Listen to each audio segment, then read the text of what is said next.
6절, 4절부터 6절까지 창세기 1장 1절에서 5절까지 있는 말씀인데요. 같이 읽도록 하겠습니다.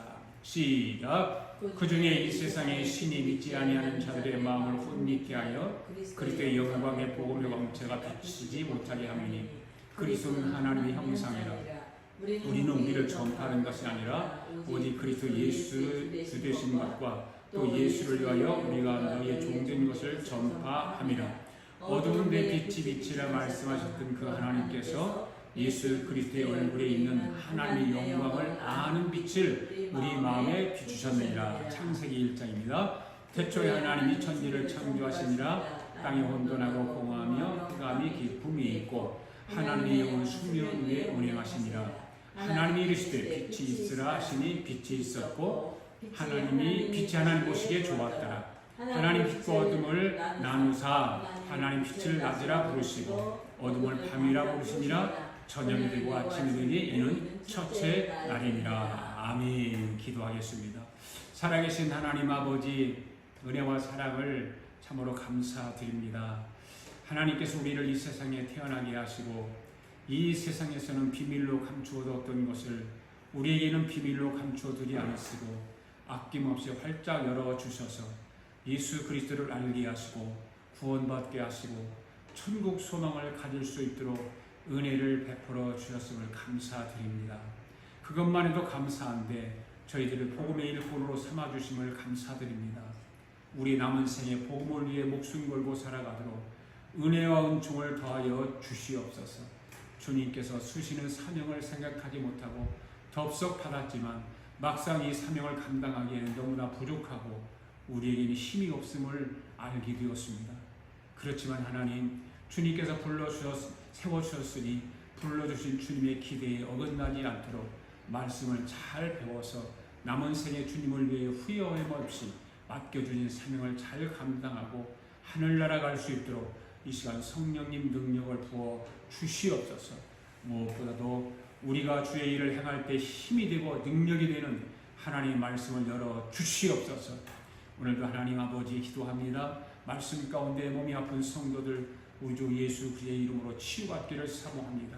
나사렛 예수의 이름으로 기적이 일어나게 해주시고 병을 고쳐 주시옵소서. 눌린 자에게 자유함도 주시고 무거운 짐을 진 자에게 무거운 짐도 다 풀어 주시옵소서.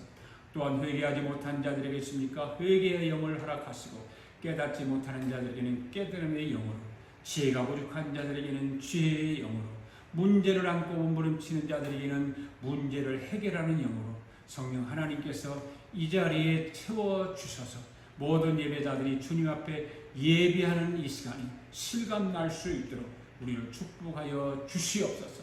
오늘 말씀을 듣는 모든 사람들이 하나님의 말씀을 통해서 반드시 다 열리게 하여 주시옵소서.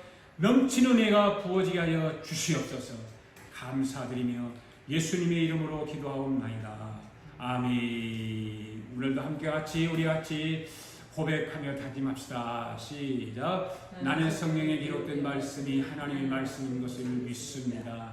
나는 하나님의 말씀이 살아있는 말씀으로 믿습니다. 나는 하나님의 말씀이 조금도 오류가 없음을 믿습니다.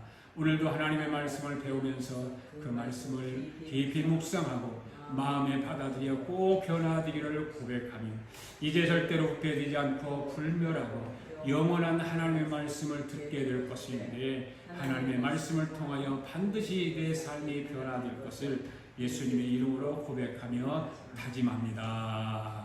아멘. 우리 서로 인사합시다. 하나님이 저와 여러분을 사랑하십니다. 하나님이 이 자리에 우리와 함께 하십니다. 주님이 오늘도 저와 여러분을 축복하실 줄 믿습니다. 아멘. 저와 여러분을 특별히 사랑해 주실 줄 믿습니다. 아멘. 여러분이 이 세상을 창조하신 하나님이 육신의 몸을 입고 이 땅에 오셨다는 것이 무엇일까요? 그것이 바로 복음의 핵심이죠. 복음의 핵심. 그 하나님이 십자가에 죽으시고 부활하셔서 승천하신 후에 성령으로 우리 가운데 오신 분이 바로 예수님이십니다. 그 예수님에 대하여 기록한 것이 바로 뭡니까? 성경이죠. 성경. 하나님의 말씀입니다. 그래서 인류 역사에 기여한 사람들 가운데 하나님의 말씀을 가까이 하지 않은 사람은 거의 없다라고 저는 생각을 합니다. 정치, 경제, 군사, 의학, 또 문학, 예술 이런 것을 다 통틀어서 보면 그 분야에서 탁월한 인물들은 모두가 하나님의 말씀이 기록된 성경과 연관이 있다는 것입니다.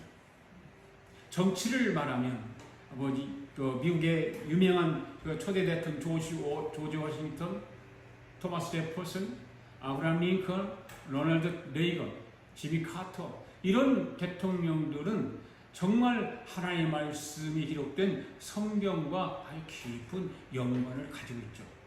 경제는 록펠러나 카네기 같은 사람들, 또 군사 분야에서는 2차 대전의 영웅 다그라스 메가더 장군, 아이젠하워, 런널 장군 이런 사람들이 바로 하나님의 말씀이 기록된 성경과 깊은 연관을 가지고 있다는 것이죠. 또 교육 분야에는 페스탈로치 같은 사람들, 문화 예술 분야의 바흐나 핸델이나 하이든이나 그림에서 미켈란젤로나 레오나르도 다빈치라든지 톨스토이, 셰익스피어, 허밍웨이 책을 만들어서 하나님의 말씀이 기록된 성경과 연관지어서 모든 활동했던 사람들이라는 거죠. 이분들 말고도 수많은 사람들이 인류에 공헌한 일들은 말할 것도 없이 많다는 것입니다. 이 모든 사람들은 하나님의 말씀이 기록된 성경을 붙잡은 사람들이었다는 것이죠. 하나님의 말씀을 붙잡고 살았던 사람들입니다. 오늘 우리도 하나님의 말씀을 바로 알고 붙잡아야 우리도 주님 앞에 쓰임받게 될 줄로 믿습니다. 하나님 앞에 쓰임을 받아야 저와 여러분의 삶이 시온의 대로와 같이 우리 주님이 열어주신다는 사실이죠. 아멘. 네. 하나님의 말씀을 기록한 성경을 최초로 쓴 사람이 모세라고 그랬죠. 인류 최고의 작품인 성경을 모세가 썼습니다. 그런데 모세는 어떻게 하나님의 말씀이 기록된 성경을 쓸 수 있었을까요? 여러분, 인류 역사 가운데서 하나님의 말씀이 기록된 성경이 없었다고 한번 생각해 보시기 바랍니다. 아마도 인류 모두는 자멸하고 말았을 것입니다. 하나님의 말씀이 기록된 성경 때문에 여러분 인류가 보존되어 가고 있다는 사실을 알아야 되는 것입니다. 동양의 사서삼경이라는 것이죠. 명심보감이 있고요. 우리나라는 8만 대장경 같은 것들이 인류를 보존해 나가는 것이 아니라는 것이죠. 사서삼경이 인류를 보존해 나갈까요? 명심보감이 인류를 보존해 나갈까요? 우리나라의 8만 대장경 같은 것들이 인류를 보존해 나갈까요? 하나님의 말씀이 기록된 성경 때문에 인류가 지금까지 보존되어 가고 있다는 사실을 분명하게 알아야 되는 것입니다. 그러면 모세는 그 위대한 하나님의 말씀이 기록된 성경을 어떻게 썼을까요? 모세 실력으로 하나님의 말씀이 기록된 성경을 쓴 것이 아니라 모세가 어디를 갔다 왔을까요? 시내 산에 갔다 왔죠. 모세가 시내 산에 갔다 왔기 때문에 성경을 쓸 수 있었던 것입니다. 그러면 모세가 시내 산에 올라가서 무엇을 했기에 성경을 쓰게 되었을까요? 모세가 시내 산에 올라가서 무엇을 보았습니다. 무언가를 보았어요. 구름과 연기 가운데 무엇을 보았는데 그것을 보니까 어떤 집 같기도 하고 텐트 같기도 한 것을 보게 된 것입니다. 하나님께서는 모세에게 하나님이 설계한 것을 보여주면서 그 설계도대로 모양을 따라서 지으라고 보여주신 것입니다. 그러니까 모세가 시내산에 올라가서 하늘의 설계도를 본 것입니다. 하늘의 모형을 보게 된 것이죠. 이 설계도를 보고 내려와서 한 것이 무엇입니까? 모세가 하늘의 설계도 모형을 가지고 땅으로 내려와서 한 것이 두 가지가 있습니다. 뭡니까? 모세오경이라고 하는 성경을 기록하게 된 것입니다. 또 하나는 모세가 본 설계도를 땅으로 끌어내려서 그대로 건축한 것이 무엇이었을까요? 바로 성막이라고 하는 것입니다. 그러니까 모세가 하늘에서 본 것을 가지고 쓴 것이 성경이고 지은 것이 성막입니다. 할렐루야. 그런데 여러분, 이 하늘의 하나님이 하늘의 설계도를 설계하셨는데 이 설계도의 주제는 바로 무엇이었을까요? 여러분, 하늘의 모든 모형의 주제는 예수 그리스도입니다. 성경의 총 주제는 예수 그리스도인 것입니다. 아멘. 모세오경의 주제가 무엇이라고요? 예수 그리스도. 성막의 주제는 무엇이라고요? 바로 예수 그리스도. 그러니까 하늘의 설계에 놓인 예수 그리스도를 글로 쓴 것이 성경이고 이것을 땅에 건물로 지은 것을 성막이라고 합니다. 그런데 이것을 모세가 하나님의 그 설계도를 가지고 내려와서 짓기도 하고 쓰게 됐는데 이것을 뜻이 무엇인가를 모른다는 거죠. 왜 하나님께서 모세에게 이것을 보여주면서 이것을 쓰라고 했고 이것을 지으라고 했을까? 모세 오경 이후로 여호수아로부터 수많은 선지자들은 있었지만 이 모세가 시내산에서 본 모세 오경과 성막을 부분적으로는 해석을 했지만 완전하게 해석하는 사람이 없었다는 거죠. 참으로 기가 막힌 일이 아닐 수가 없습니다. 수천 년이 지나도록 해석할 수 있는 사람이 없었습니다. 그런데 여러분, 신기하게도 신약에 와서 바울 사도에 의해서 모세 오경이 확 열리게 되었다는 거죠. 누구의 때 와서? 사도 바울 때 와서. 바울에 와서 성막이 확 열리게 된 것입니다. 사도 바울이 아니었으면 감추어진 또 영원히 발견되지 않았을, 해석하지 못했을 것을 하늘의 설계도가 열리게 되었던 것이죠. 누구에 의해서? 사도 바울에 의해서. 사도 바울이 아니었으면 성막이 무슨 뜻인지도 몰랐을 것입니다. 영원히 감추어질 뻔했던 하늘의 설계도가 하늘의 사도 바울에 의해서 열리기 시작한 것입니다. 그렇다면 사도 바울은 어떻게 그것을 알 수 있었을까요? 사도 바울이 그것을 알게 된 것은 사도 바울이 어디를 올라갔다 왔다고요? 셋째 하늘에 올라갔다 왔기 때문입니다. 사도 바울이 셋째 하늘에 올라가서 보니까 모세가 시내산에서 보았던 것 같이 똑같은 것을 하늘의 설계도를 사도 바울이 셋째 하늘에 가서 보게 된 것입니다. 그래서 하늘에서 본 하늘의 설계도를 땅으로 가지고 내려 쓴 것이 바로 뭐라고 그랬죠? 바울 서신이라고 그랬죠. 그래서 하늘에 본 그 바울 서신을 기록했는데 그것이 몇 권이라고 그랬습니까? 13권이라고 했습니다. 로마서로부터 히브리서 전까지. 그러니까 13권의 책을 사도 바울이 셋째 하늘에 올라갔다 내려와서 기록한 것입니다. 이 바울 서신 13권의 책은 어떤 책이었을까? 여러분들이 읽어보면 잘 알겠지만 모세 오경을 완전하게 해석을 한 책이 바울 서신입니다. 꼭 닫혀 있었던 모세 오경이 사도 바울에 의해서 완전히 해석이 이루어졌던 것입니다. 구약의 성막과 제사 제도가 다 열리게 된 것입니다. 그리고 사도 바울은 어떤 것을 지었습니까? 무엇을 지었습니까? 모세는 유형적인 물질로 성막을 지었지 않습니까? 그런데 사도 바울은 하늘의 설계도를 보고 바로 예수 그리스도에 대한 하늘의 설계도를 보고 그것을 땅으로 끌어내려서 교회를 세웠다는 것이죠. 할렐루야. 그래서 바울 서신을 통해서 교회가 무엇인지를 알게 된 거예요. 구약의 성막이 무슨 뜻인지를 알게 된 거예요. 오늘날 복음서만 가지고는 우리가 신앙생활을 바로 할 수가 없습니다. 바로 바울 서신을 공부해야 우리 신앙생활이 올바르게 할 수 있다는 것입니다. 여러분, 모세오경을 누가 썼다고요? 성경을 최초로 누가 썼다고요? 모세가. 그 해석을 누가 했다고요? 바울이. 여러분, 신약성경이 제일 먼저 쓰여진 책이 무슨 책입니까? 신약성경에 제일 먼저 쓰여진 책이 마가복음이죠. 마가복음이 제일 먼저 쓰여져 있습니다. 그런데 여러분, 한국에 도울이라고 하는 사람이 여러분 아시나요? 도울.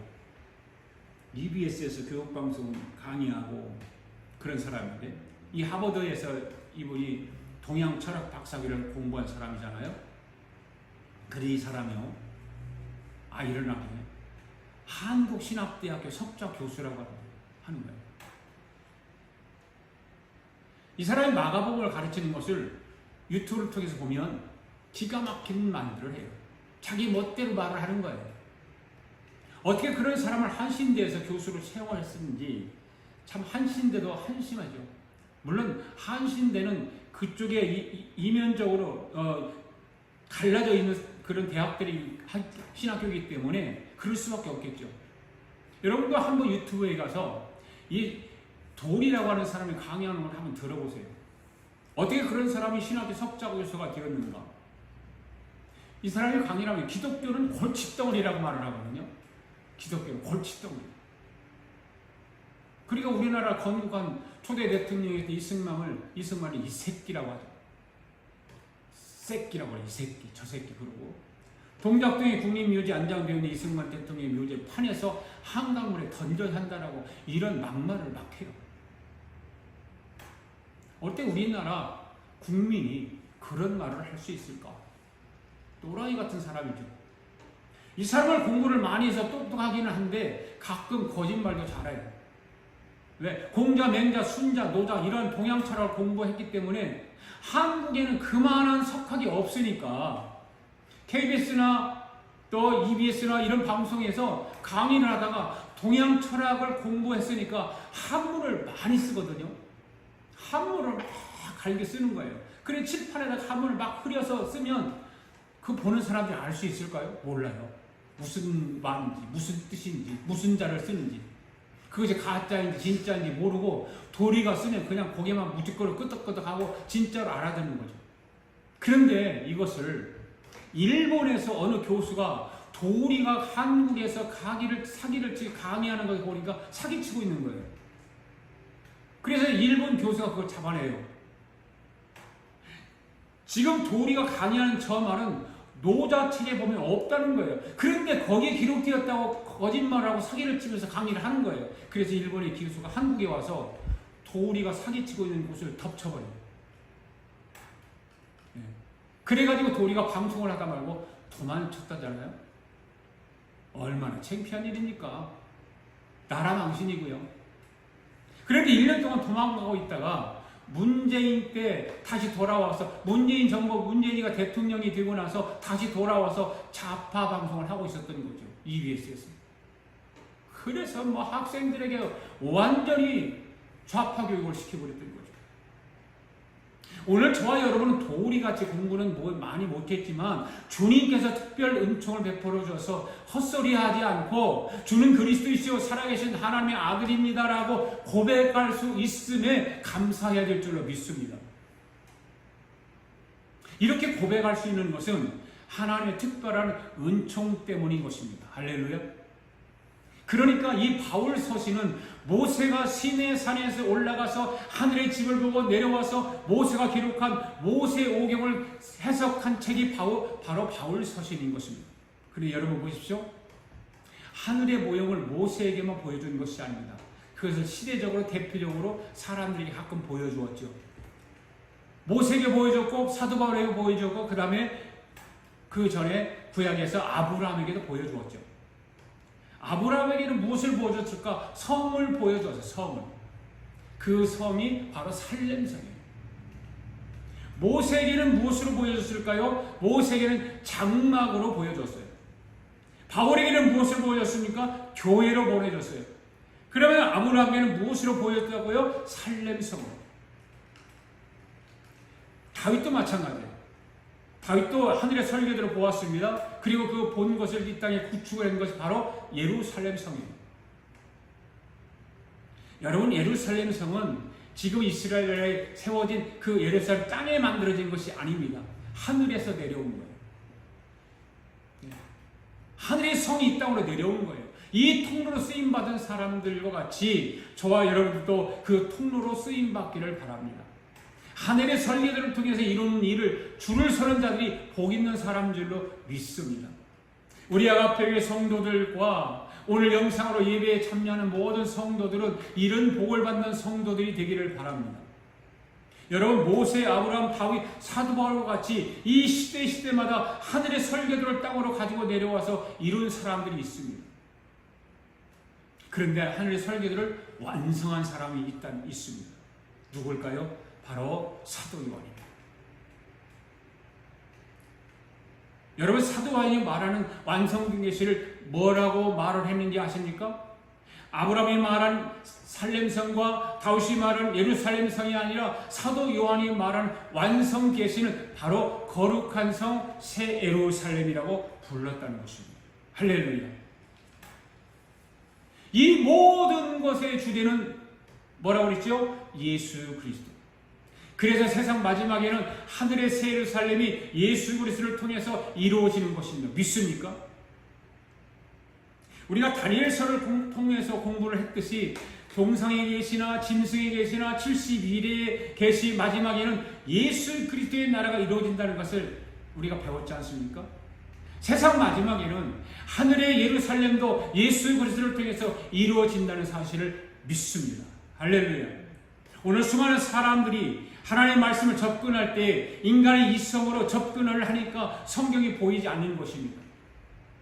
오늘 우리 아가페 성도들은 또 영상으로 예배에 참여하는 성도 여러분들은 모두가 성령의 통로로 들어갈 수 있기를 바랍니다. 성령의 통로로 들어가야만이 성경이 보이기 시작하는 것입니다. 그리고 여기서 중요한 것 한 가지를 짚고 넘어가야 하는데 바로 이 하늘의 설계도가 땅으로 내려왔습니다. 이것을 성경이라고 합니다. 그렇죠? 그러니 이 하늘의 설계도와 이 세상을 창조하시기 전에 하나님의 설계도를 먼저 만들었을까요? 아니면 천지가 창조된 후에 이 설계도가 생겼을까요? 둘 중에 하나죠. 이 설계도는 창세 전입니까? 창세 후입니까? 창세 전입니다. 이 사실을 알고 모르는 것이 하나님의 말씀을 바로 알고 있느냐 모르고 있느냐에 있어서 결정적인 저와 여러분들의 신앙이 결정이 이루어지는 것입니다. 여러분, 하늘 설계된 거룩한 성 새 예루살렘이 만들어진 것은 이 세상이 창조되기 전에 먼저 만들어졌다는 사실입니다. 할렐루야. 잘 들어보십시오. 여러분들이 살고 있는 집을 다 지어놓고 설계도를 하나요? 설계도를 그려놓고 집을 지은다. 설계도를 먼저 그린다는 거죠. 하나님도 마찬가지죠. 한 설계도를 다 그려놓고 이 세상을 시작했다 그 말입니다. 할렐루야. 믿습니까? 이것이 성경이에요. 그래서 하늘의 설계도를 땅으로 끌어내려서 첫 번째 하신 일이 무엇인가 하면 창세기 1장의 천지 창조예요. 여러분, 이런 하나님의 말씀이 기록된 성경을 이와 같이 알아야 하는 것입니다. 우리가 하나님의 말씀을 바로 알기 위해서는 공식이 있어야 합니다.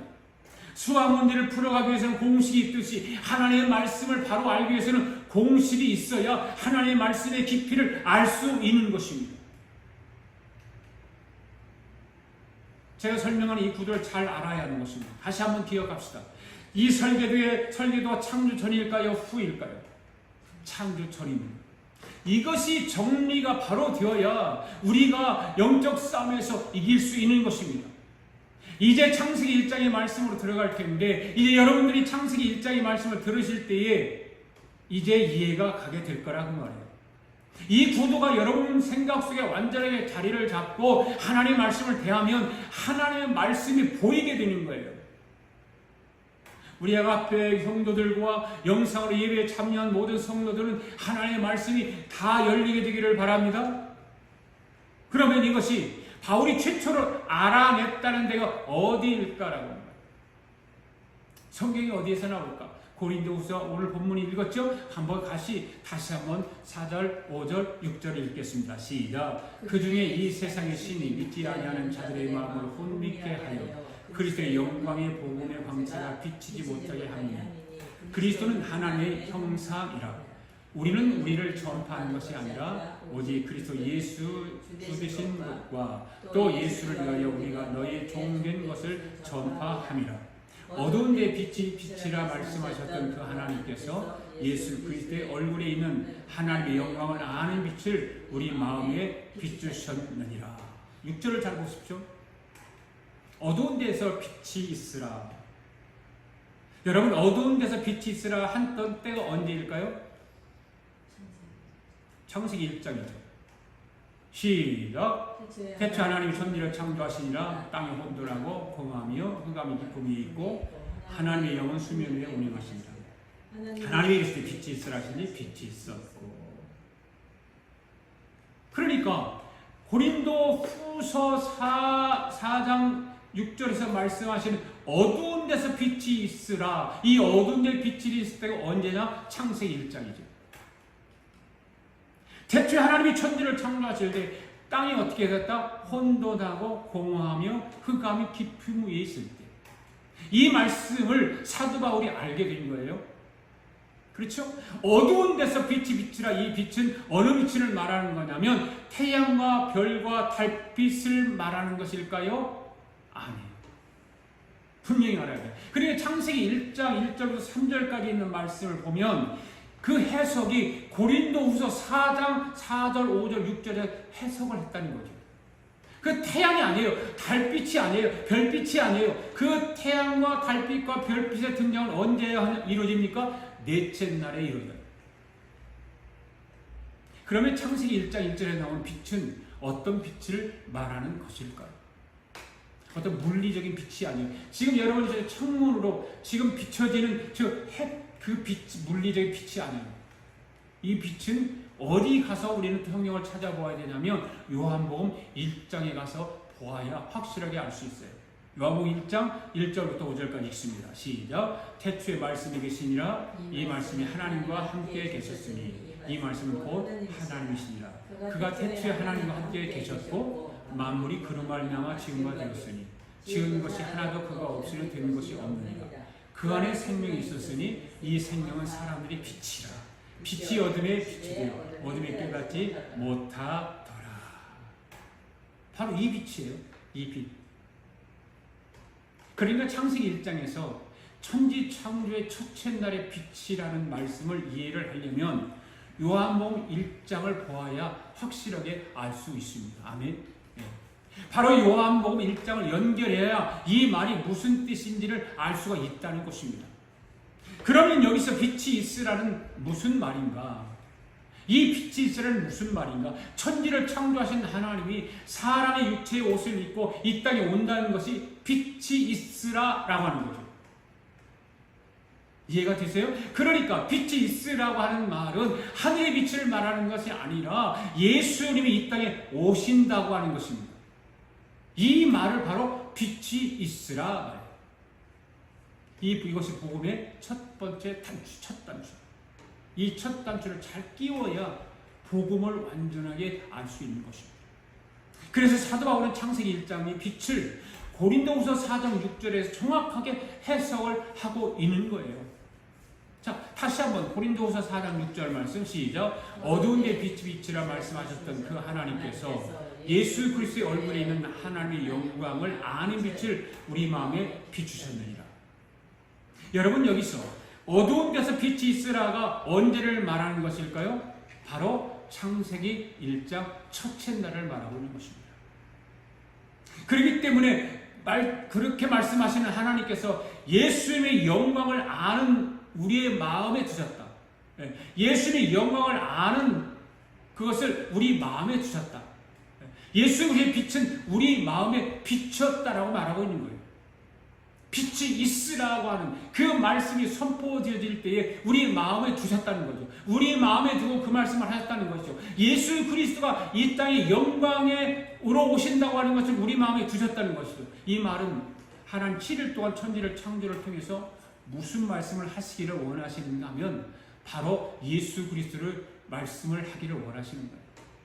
첫째 날, 둘째 날, 셋째 날, 넷째 날, 다섯째 날, 여섯째 날 쭉 나오지 않습니까? 예.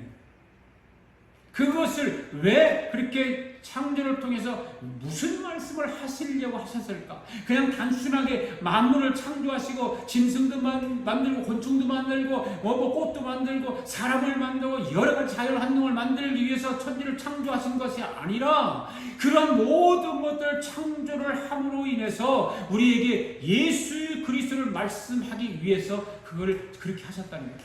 할렐루야. 이게 정말 복음이에요. 이거 복음의 첫 단추예요.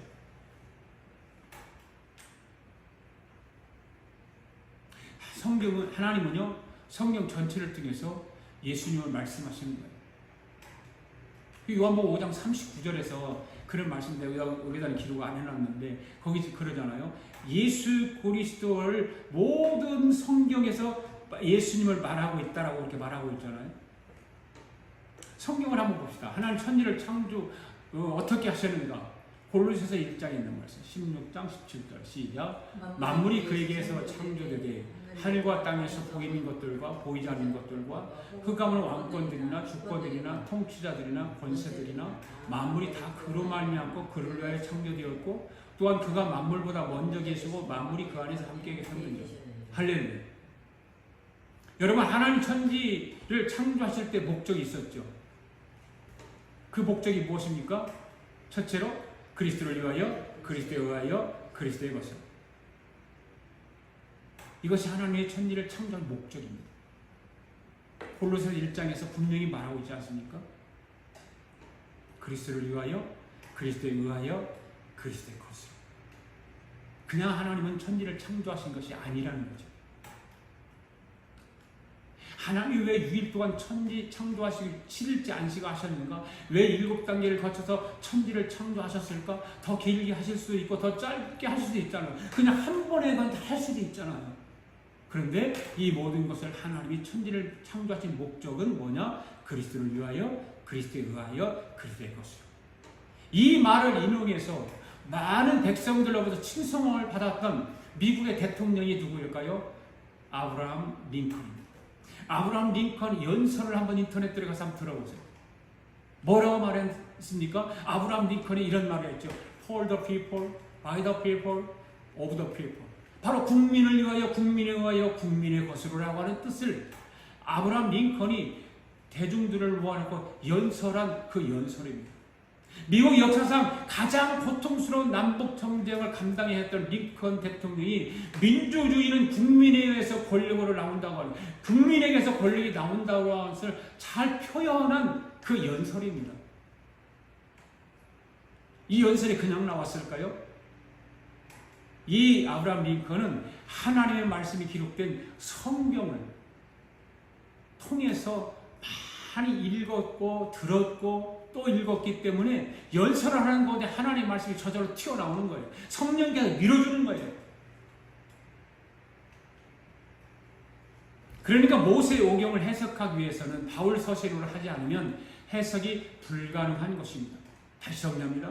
창세기도 마찬가지로 바울 서신인 고린도후서 4장 6절과 골로새서 1장 16절 17절 말씀을 보아여 빛이 있으라고 하는 말씀이 이해가 되게 되어 있는 것입니다.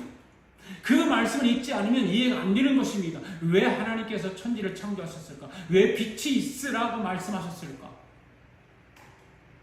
그러니까 이 세상을 창조하신 하나님이 자기가 창조한 이 세상에 인간의 육체로 사람의 모습으로 이 땅에 태어났다. 예. 하나님이 사람으로 오신다. 이것이 바로 빛이 있으라. 어두운 데서 빛이 있으라 하신 하나님이 예수 그리스도의 얼굴을 우리 마음에 비추었다는 거예요. 할렐루야. 여러분 잘 들어보세요. 하나님이 사람에게 알아주기를 원하는 것이 엄청나게 많습니다. 정말 한이 없이 많습니다. 하나님은 저와 여러분에게 하나님의 말씀을 다 외워주기를 원하십니다. 그런데 우리가 성경을 다 외울 수 없잖아요. 어떻게 성경을 다 외워요? 뭐 외우는 사람도 있다라고 하는 걸 들은 적이 있는데, 그렇다면 우리가 다 외울 수 없어요. 그러면 성경을 다 외우는 것과 같은 효과를 갖는 것이 무엇인가 하는 거예요. 외우지는 못하지만 성경을 전체를 다 외운 것과 같이 그것을 알 수 있는 것은 어떻게 할까요? 하나님 이것만 알아주면 원하세요. 이것만 알아주기를 원하세요. 바로 7가지 천지 창조에 대한 거예요. 바로 천지 창조예요. 첫째 날 빛이 있으라, 둘째 날 궁창이 있으라, 셋째 날 온 땅이 땅이 있으라, 넷째 날 해와 달의 창조하여, 아까 말씀하셨죠? 물리적인 빛은 넷째 날이에요. 다섯째 날은 생명체 창조하셨어요. 여섯째 날은 사람을 창조하시고 일곱째를 안식하셨어요. 이 7일 동안 걸쳐서 천지 창조가 이루어지는 이것을 통해서 하나님이 저와 여러분에게 하신 말씀이 꼭 있다 그 말이에요. 그 하신 첫 번째 말씀이 무엇일까요? 모든 인간들에게 이것만은 꼭 알아주기를 원하시는 것이 있습니다. 내가 이 세상을 창조했는데 이 세상 모든 것을 창조한 내가 사람으로 태어났다는 것을 하나님이 사람에게 알리고 싶어 하는 거예요. 이것이 첫 번째 하나님 말씀입니다. 여러분, 이것을 아는 사람을 하나님이 가장 좋아하세요. 여러분들도 자녀들이 여러분의 마음을 알아주는 자녀를 가장 좋아하고 사랑하고 하지 않습니까? 그러잖아요. 부모님들이 말을 안 해도 자녀들이 알아서 뭔가 해주고 부모님의 그 심정을 알아주고 그런 생각하는 자녀를 더 사랑하게 되잖아요. 마찬가지죠. 하나님도 마찬가지로 하나님은 자기의 마음을 알아주는 사람을 가장 사랑하시고 좋아하시고 축복도 주시는 것입니다. 우리 애가교회 성도 모두가 오늘 영상으로 예배에 참여하는 성도 모두는 하나님이 벌떡벌떡 뛰도록 하나님 아버지의 마음을 알아들이는 성도들이 되기를 주의 이름으로 축복합니다. 그것이 뭐라고요? 하나님이 사람으로 이 땅에 오셨다는 거예요. 하나님이 사람으로 이 땅에 오셨다. 이것이 복음의 첫 번째 단추입니다. 할렐루야. 요한일서 1절부터 3절까지 한 말씀을 읽어볼까요? 시작. 사랑하는 자들아, 영원 담지 말고 오직 영들이 하나님께 속하였나 분별하라. 많은 거짓 선지자가 세상에 왔습니다. 이로써 너희가 하나님의 영을 알지 못하니 곧 예수 그리스도께서 육체로 오신 것을 시인하는 영마다 하나님께 속한 것이요 예수를 시인하지 않는 영마다 하나님께 속한 것이 아니니 이것이 곧 적 그리스도의 영이니 오리라 한 말을 너희가 들었거니와 지금 벌써 세상에 있느니라. 아멘. 이 말씀을 잘 보세요. 무슨 말씀이에요? 여러분의 입에서 하나님이 사람으로 태어난 분이 예수다라고 하는 말을 하는 순간에 창조주 하나님이 성령으로 여러분 속에 쏙 들어간다 그 말이에요. 할렐루야. 그거를 인정하고 시인하는 자마다, 그렇잖아요. 예수를 시인하지 않은 영마다 하나님이 속한 것이 아니라고 그랬어요. 그리고 그런 반대로 말하면 뭐예요? 예수를 시인하는 자마다 하나님의 영이 쏙 들어간다 그 말 아닙니까? 이것이 창세기의 첫 번째 말씀입니다. 그렇다면 천지를 창조하신 하나님이 인간으로 이 땅에 오신 것을 믿습니까? 시인하고 고백하십니까? 그거 시인하고 고백하면, 그것을 믿으면 여러분 속에 성령이 들어가는 거예요. 그 예수 그리스도의 성령이 들어가서 여러분을 지배하게 되는 거예요. 이것을 선포한 날이 천지창조의 첫째 날입니다. 빛이 있으라. 할렐루야. 이것은 아주 놀라운 일이에요. 여러분, 사람이 제일 첫 번째로 알아야 할 것은 바로 이 복음의 첫 번째를 잘 알아야 된다 그 말이에요. 첫 단추를 잘 알아야 돼요. 첫 단추를 잘 끼워야 옷이 몸매가 예쁘듯이 신앙생활도 예쁘게 해야 되잖아요. 바로 알고 해야 되잖아요. 정확하게 알고 신앙생활 해야 되지 않습니까? 이것이 창세기 1장의 1절의 첫째 날의 원리라 그 말입니다. 이것이 다 이루니까 어떤 일이 일어났습니까? 보세요. 혼돈과 공허하고 그 다음에 흑암이 기품이 있었고, 이 세 가지 단어를 우리는 잘 생각해야 되는 것입니다. 혼돈, 공허, 흑암, 이 세 가지 단어는 사단이 지배하고 사단이 가지고 장난치는 것들. 그렇지 않습니까? 한번 따라하시죠. 혼돈, 공허, 흑암. 여러분, 혼돈, 공허, 흑암 때문에 여러분이 사단이 식물이 되지 않기를 바랍니다. 여러분, 사단이 사람 속에 딱 들어가게 되면 인간의 마음 상태가 바로 혼돈, 공허, 흑암 상태에 빠져 들어가게 되는 것입니다. 아까 말했잖아요. 이것을 제일 먼저 알아낸 사람이 누구라고요? 사도 바울. 창세기 1장 1절의 말씀과 어떻게 연결되는지 고린도후서 4절 말씀을 다시 한번 볼까요? 시작. 그 중에 이 세상에 신이 믿지 않은 자들의 마음을 혼미케 하여 그리스도의 영광의 복음을 광채가 비치게 한다. 혼미케 한다라고 하는 말이 무슨 말이에요? 거기에 혼돈과 공허와 흑암이 가득 차게 만들어준다 그 말이에요.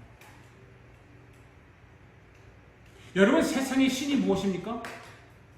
사단 원수막이잖아요. 그렇죠? 이 사단 원수막이 어떻게 했다? 믿지 않은 자의 마음을 혼미케 했다. 여기서 혼미케 했다라고 하면 혼돈케 했다 그 말이에요. 혼돈케, 혼란스럽게 했다. 정신을 차리지 못하게, 다른 생각을 하지 못하도록, 거짓을 말하고 어둠을 좋아하고 이런 것들이 혼돈하게 만들었다 그 말입니다. 이 단어는 사단이 끌고 다니는 단어예요. 그러니까 혼돈, 공허, 흑암이 마음속에 덮여있는 사람은 절대로 사단의 원수 마귀를 이기지 못하는 것입니다. 여러분, 혼돈, 공허, 흑암을 가져다주는 사탄을 이길 사람이 있나요? 없습니다. 아무도 이길 자가 없습니다. 그렇다면 이것을 이길 자는 누구일까요? 오직 예수 그리스도예요. 예수 그리스도에 위하여, 예수 그리스도에 의하여, 예수 그리스도의 것을. 그래야 혼돈이 물러가는 것입니다. 저와 여러분들이 일생 동안 혼돈에 시달리지 않으려면 여러분 안에 예수 그리스도로 채워지기를 바랍니다.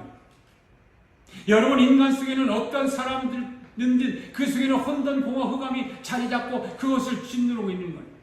어떤 사람이든 다 이거 혼돈, 공허, 흑암이 그 사람을 지배하게 돼 있어요. 그렇지만 그 속에 예수 그리스도로 채워지게 되면 혼돈이 물러가고 질서로 바뀌어지는 거예요. 할렐루야.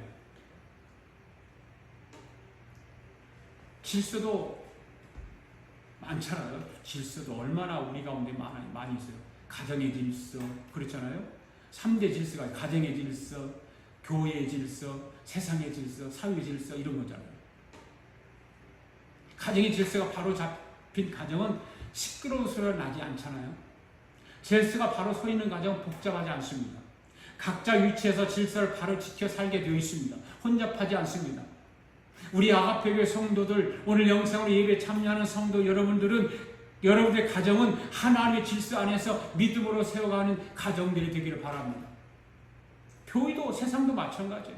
하나님의 질서 안에서 지켜나가면 교회도 세상도 혼잡하지 않습니다. 혼돈의 사단은 떠나게 되는 줄 믿습니다. 그 다음은 뭘까요? 공허예요. 공허. 여러분 세상 그냥 공허 속에 살아. 공허. 인간들 마음이 공허하잖아. 여러분 지금 마음이 공허한 사람들이 많이 있죠. 뭔가를 더 채우고 싶어 해서 공허하죠. 인간은 누구나 공허함이 있습니다. 그 공허함 때문에 사람은 자살하는 거예요. 자살하는 사람이 많잖아요. 네.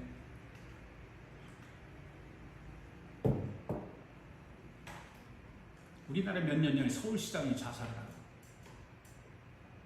난 그것이 참 아이러니해요. 그것이 사실일까?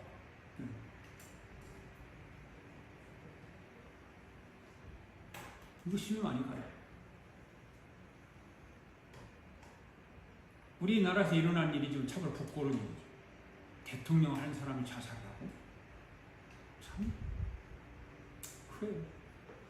돈 많은 대기업 총수가 자살하고, 그 돈 많은데, 엄청난 돈을 가지고 있는데 자살을 해요. 그 영화배우나 탤런트들 그렇게 인기가 많은데 얼마 돈이 많겠어요? 그럼 자살을 해요. 참 그렇게 자살을 한 유명한 사람들이, 돈 많은 사람들이, 정치인들이 자살하는 거 정말 창피해요. 그런데 여러분, 사람들이 왜 자살을 할까라고 하는 거예요. 그 속에 이 공허함 때문에, 공허함이 가득하기 때문에 그래요. 더러운 사랑이 그 사람 속에 공허함으로 채워져 있기 때문에 자살을 하는 것입니다. 그 사람 돈이 없습니까? 그 사람 명예가 없습니까? 지식이 없습니까? 여러분, 2005년도에 뉴욕에서 26살밖에 되지 않은 이건희 회장의 딸이 자살한 것 아시죠? 기억날 거예요. 왜 자살합니까? 그렇게 유산이 많은데 그 딸의 유산이 얼마인 줄 아세요? 3조예요. 3조. 우리나라 돈. 근데 자살했어요. 왜 자살할까요? 그 사람 속에 공허함이 가득 차 있어요. 돈으로도 그 공허함을 못 채워주는 거예요. 그 3조 원이라고 하는 유산이 돈이 있는데도 그 공허함을 채우지 못해주는 거예요. 그래서 이 공허함 때문에 인간이 시달리게 되어 있어요. 모든 것에 이것이 사단의 장난이라고 하는 거죠. 이 인간의 공허는 어느 것으로도 막을 수 없습니다. 최고의 학벌을 가진 사람도 이 공허함 때문에 시달리고 있다는 거죠. 최고의 명예를 가지고 있는 사람도 이 공허함 때문에 시달리고 있는 거예요. 그런데 여러분, 이거를 해결하는 방법 딱 한 가지가 있어요. 그 속에 빛이 있으라. 이 빛이 들어가면 해결됩니다. 이 빛이 누구라고요? 바로 예수 그리스도. 예수 그리스도의 빛이 들어가면 이 공허가 무너지는 것입니다. 세상을 보며 사람을 볼 때 만족함이 없지만 예수 그리스도 한 분으로 만족하는 저와 여러분들 될 수 있기를 주의 이름으로 축복합니다. 다음은 뭐죠? 흑암입니다. 흑암. 흑암은 어둠이죠. 어둠이 있는 사람은 소망이 없습니다. 생각이 어두워. 마음가짐이 다 어두워. 소망이 없는 사람은, 이 어두운 사람은 살아있어도 살아있는 것 같지 않죠. 죽은 사람과 뭐 거의 똑같아요. 왜? 흑암이 가득 차 있기 때문에. 그러나 예수 그리스도의 빛이 들어가면 이 세 가지 혼돈, 공허, 흑암이 끝이 나는 것입니다. 할렐루야. 사랑하는 성도 여러분, 이 공허, 혼돈, 흑암이 오늘부터 끝나기를 바랍니다. 할렐루야. 공부를 많이 한다고 이것이 떠나는 것이 아니에요. 돈을 많이 번다고 이것이 없어지는 것이 아니에요. 예수 그리스도가 내 속에 들어와야 이 모든 것은 떠나가는 것입니다. 이 모든 것이 해결되는 것입니다. 이것이 오늘 우리가 함께 다룬 창세기 1장에 빛이 있으라고 하는 말씀입니다. 할렐루야. 여러분들이 앞으로 하나님의 말씀을 볼 때 이렇게 보아야 되는 거죠. 말씀을 하시는 의도를 알 수 있는 거예요. 하나님 왜 이 말씀을 하셨을까? 하나님이 천지를 창조하시고 빛이 있으라 했으니까 하나님의 빛이 만들었구나, 이렇게만 보면 하나님의 말씀을 바로 알지 못하게 되는 것이고 그냥 읽고 마는 거예요. 그러나 이 하나님의 말씀을 바로 알지 못하고 읽는 것보다 하나님의 말씀을 바로 알고 정말 그래야만이 우리가 이슬람에게도 지지 않고 차별금지법을 만드는 세력들에게 지지 않는 거예요. 그걸 모르니까 거기에 동조하고 그것도 법이라고 생각하고 그것도 세상에 있어야 된다라고 하고 남자가 여자가 되는 거, 동성 결혼하는 것 문제도 성경 분명히 죄라고 얘기했는데 그것이 인간의 어떤 인권이라고 하는 것 때문에 사람들이 교회에서도 그거를 인정하고 마는 거예요. 왜일까요? 하나님의 의도대로 복음이 선포되지 않았기 때문에 그런 거예요. 교회마다 하나님의 의도대로 복음이 선포되어지고 있을까요? 저는 그렇게 되지 않는다고 봐요. 오늘 이 말씀을 듣는 우리 아가페교회 성도들, 또 영상으로 예배에 참여하는 여러분 모두는 복 받은 줄 믿습니다. 오늘 여러분과 제가 성경을 읽고 들으면서 천지창조의 과정에서 빛이 있으라 이 말씀은 천지창조의 목적을 위해서 기록된 성경이 아니라는 것을 알아야 합니다. 하나님은 천지를 창조하는 그 과정을 통해서 하늘에 예수 그리스도를 땅으로 끌어내려 거기서 안착시키려고 하는 거예요. 아멘? 여러분 믿습니까? 예수 그리스도 이 땅에 보내기 위해서 예수 그리스도를 보내서 사람들 속에서 그 예수 그리스도를 통해서 일할 수 있도록, 그래요. 혼돈, 공허, 흑암을 물리치면서 정말 예수 그리스도 은혜를 받으며 살아갈 수 있도록 하기 위해서 하늘의 하나님이 인간은 이 땅에 오신 거예요. 빛이 있으라. 성경 한 장을 읽어보겠습니다. 창세기 1장 26절, 27절, 28절 시작. 하나님이 이르시되 우리 형상을 따라 우리 모양대로 우리가 사람을 만들고 그들로 바다의 물고기와 하늘의 새와 가축과 온 땅과 땅에 기는 모든 것을 다스리게 하자 하시고, 하나님이 자기 형상 곧 하나님의 형상대로 사람을 창조하시되 남자와 여자를 창조하시고 하나님이 그들에게 복을 주시며 하나님이 그들에게 이르시되 생육하고 번성하여 땅에 충만하라. 땅을 정복하라. 바다의 물고기와 하늘의 새와 땅에 움직이는 모든 생물을 다스리라 하시니라. 아멘.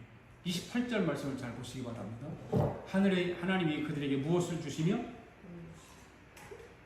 복을 주시며 라고 했습니다. 여러분 복 받기 원하잖아요. 복을 싫어하는 사람은 한 사람도 없습니다. 다 복 받기 원합니다. 넘치는 복을 받게 되기를 바랍니다. 하나님께서 여러분 중심으로 일하기를 원하시면 아멘. 아멘. 그러면 이 복이 하나님이 천지 창조를 하시고 나서 복을 주신다는 첫 번째 복에 대해서 말씀을 하셨죠. 이 창세기 1장 26절, 27절, 28절에서 말씀하시는 것이 하나님이 천지를 창조하시고 나서 인간에게 복을 주신다고 하는 첫 번째 복에 대한 말씀이에요.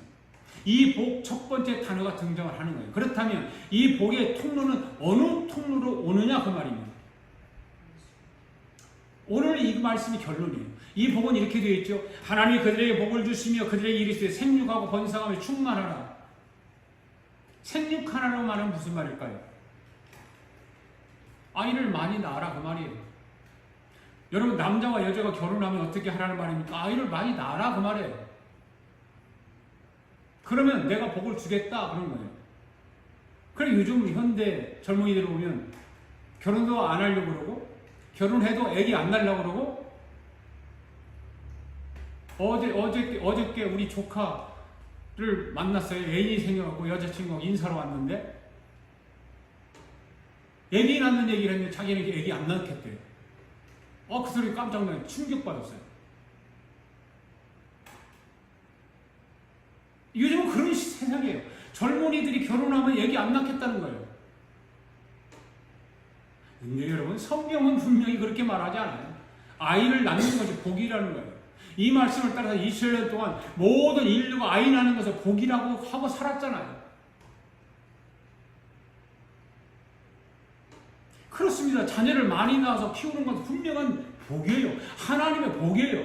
그런데 여러분 이 복이라고 하는 말이 창세기 1장 28절에 왜 처음으로 등장하게 되었는가 하면 여러분 우리가 지금 이 성경을 볼 때에 육신적인 아이를 많이 낳는 것에만 보입니다. 그런데 그것이 아니고 하나님은 남자와 여자를 만들어서 결혼시켜서 아이를 낳는 이 제도를 만들어서 여기에다가 복을 거는 것이 아니라 그 사람이 태어남을 통하여 하늘의 숫자를 맞추기 위해서라 그 말이에요. 바로 새 예루살렘의 설계도를 거기에 맞추는 거예요. 하나님이 이미 설계도가 다 완성되었다고 그랬잖아요. 그래서 구원받는 숫자를 땅에서 만들어내고 하늘의 설계도대로 이루어가기 위해서인 것입니다. 그 일을 만들어내는 사람이 복이 있는 사람이라 그 말이에요. 할렐루야. 우리가 지금까지 신약대를 살아가는 저와 여러분에게는 생육하라고 하는 말은 바로 전도하라 그 말이에요. 전도해서 하늘의 숫자를 채워라 그 말입니다. 그 사람이 복을 받는 사람이다 그렇게 말하고 있는 것입니다. 그 말을 하기 위해서 오늘 창세기 21장 6절 27절 28절에서 그 복을 말하고 있는 거예요. 생육하라 번성하라 충만하라. 우리 아가페교회 성도들과 오늘 영상으로 예배에 참여하는 성도 여러분들은 거룩한 성 새 예루살렘의 조직을 세우는 중심에서 사는 성도들이 되기를 바랍니다. 그리하려면 어떻게 해야 될까요? 생육해야 됩니다. 그 생육하라고 하는 말은 바로 뭐라고요? 전도하라고 말해요. 믿습니까? 이것이 바로 교회를 섬기는 것입니다. 여기에 하나님이 첫 번째 복을 걸어 놓으신 것입니다. 여러분 지금까지 전도해서 복을 받지 못한 사람은 한 사람도 없습니다. 전도하는 사람이 가장 복을 많이 받는 사람들인 것입니다. 전도는 한 영혼 구원하는 것을 끝나지 않는 것입니다. 바로 하늘의 설계도를 채워가는 사람이죠. 할렐루야. 하나님 그것을 가장 기뻐하시는 거예요. 하나님이 여기에다 복을 걸으신 거예요. 믿습니까? 그래서 성령 받은 사람은 하늘의 숫자를 채우는 일에 목숨을 걸고 전도하게 되어 있습니다.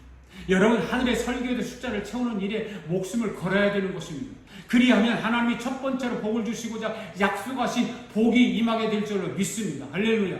하늘의 숫자 거룩한 성 예루살렘의 숫자를 채우는 줄 그 줄에 서서 이 한 주간도 그 일을 열심히 감당해서 놀라운 복을 받는 저와 여러분 될 수 있기를 주의 이름으로 축원합니다. 할렐루야. 우리 다 함께 찬양 부르면서 하나님 앞에 이 감사 예물을 드리도록 하겠습니다.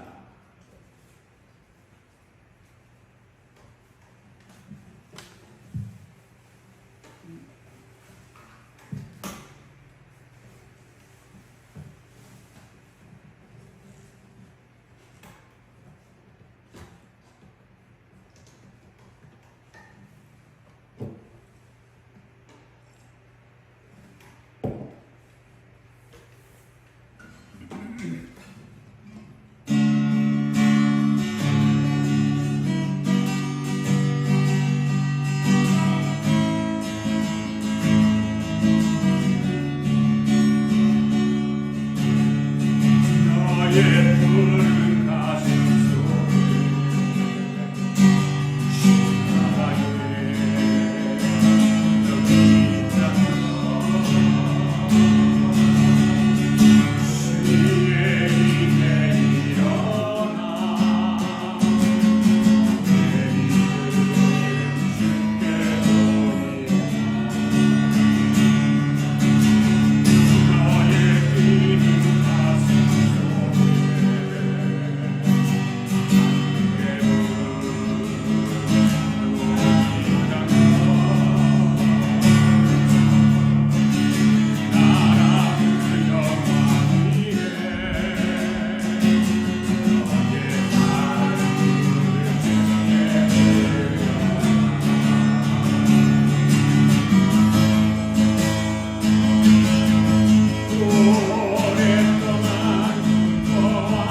길을